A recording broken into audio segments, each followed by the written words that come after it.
naval dockyards to some extent. And is this to look underneath the ships or something? Yeah, or? we'll do anything.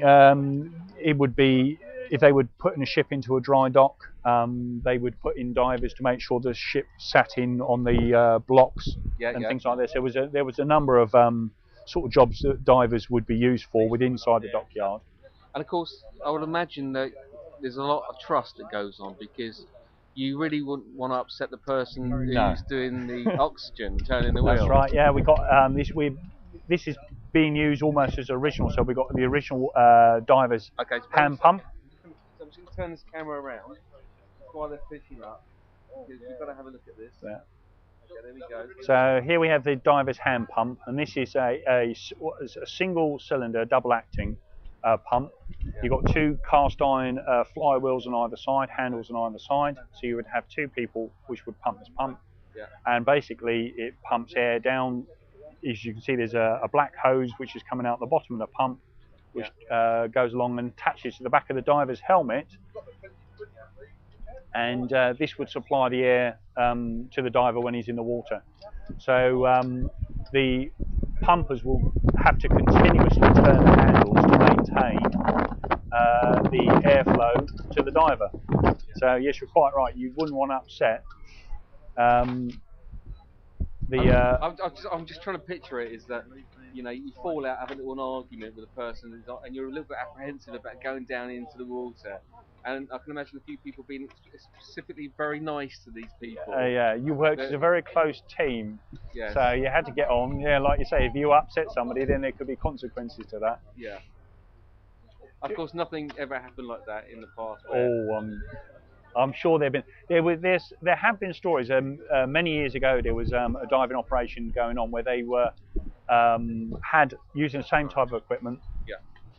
And we're just trying to cover the mic as best we can so you can hear this. Yeah. Same type of equipment with a hand pump. Yeah. And this was a large civil engineering job. So not only was there a diver working, but also there was other work going on close by, connected with this work.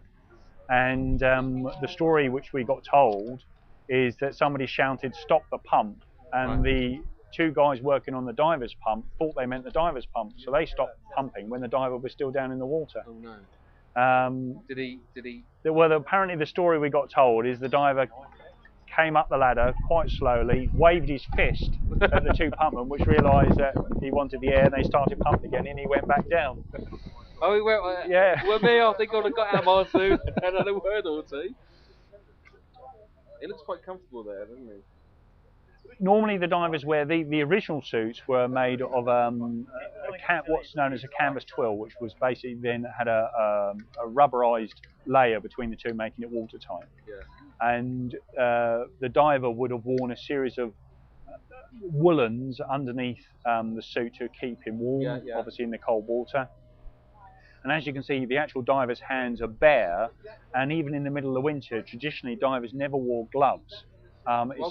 It's basically everything was, typically in sort of any dockyard or murky waters, everything is being done by feel. Right. I mean, even in here, the diver is going to be able to see very little, if anything at all.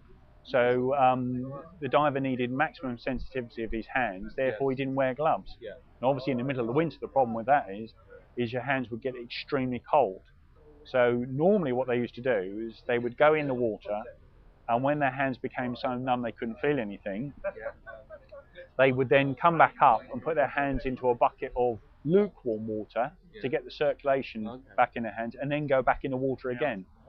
Well, I guess that, you know, later on in life they will get perhaps problems with arthritic in long term, definitely. Lots of other medical conditions. I mean, in the very early days of diving, why has he got that nose thing on? Right, that's a nose clip. Not all divers wear them, but basically it's to aid the diver to clear his ears when he goes down in the water. Right, okay.